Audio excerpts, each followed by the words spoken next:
This is Inside Indiana Business Radio for the afternoon of Thursday, January 29th, 2026. I'm Abriana Herron. Indiana University and Brown County will work together on community-identified projects tied to housing, quality of life, and economic development in the county. The partnership brings Brown County into IU's Sustaining Hoosier Communities initiative, a program that pairs IU Bloomington faculty and students with rural communities seeking support on locally driven projects. Kyla Cox Deckard, Interim Executive Director of IU Center for Rural Engagement, said the program is designed to connect university resources with local expertise while giving students hands-on experience. There's really nothing that compares for the student experience to having the opportunity to work on a real issue with community partners who are focused on that issue on a daily basis. It's a huge learning opportunity. Brown County officials said the collaboration comes as the county looks for ways to better manage the impact of a tourism-heavy economy on a small rural population. Housing and workforce development are key focus areas. Brown County is the 7th Indiana county to participate in Sustaining Hoosier Communities. A former Johnson County judge has been suspended from the practice of law after being found guilty of operating a vehicle while intoxicated, a level 6 felony. Jeffrey Eggers is suspended from the practice immediately following a request for suspension from the Indiana Supreme Court Disciplinary Commission. His suspension will continue until further order of the Indiana Supreme Court. A bill that empowers the Indiana governor to deploy a military police force of Indiana National Guard members throughout the state advanced Wednesday from the House on a 67-29 vote. Proponents of the bill says the measure ensures Hoosier soldiers and airmen are ready for emergencies, citing the fractured response to the 2013 Boston Marathon bombing. Opponents fear the provisions could be abused, pointing to President Donald Trump's ongoing lethal deployment of federal immigration officers in Minnesota. The bill now heads to the Senate for deliberation. Inside Indiana Business Radio On Demand is made possible by the following. Thanks for listening to this IBJ Media podcast.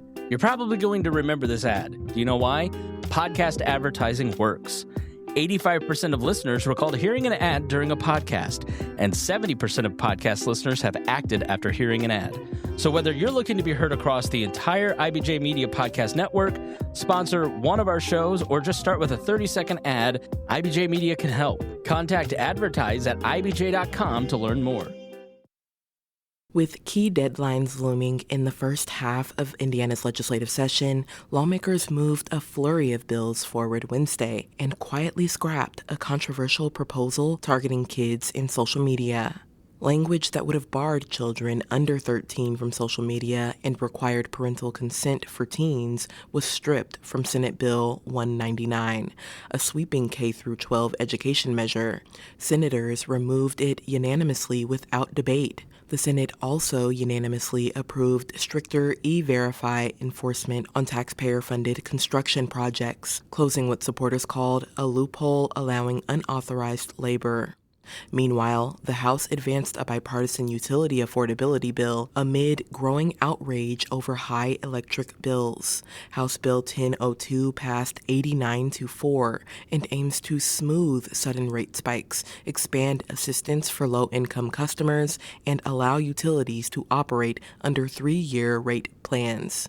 The House also unanimously passed a public records overhaul allowing agencies to use online portals and new safeguards against AI-generated data scrapping. Several of the bills now head to the opposite chamber as lawmakers race toward upcoming deadlines.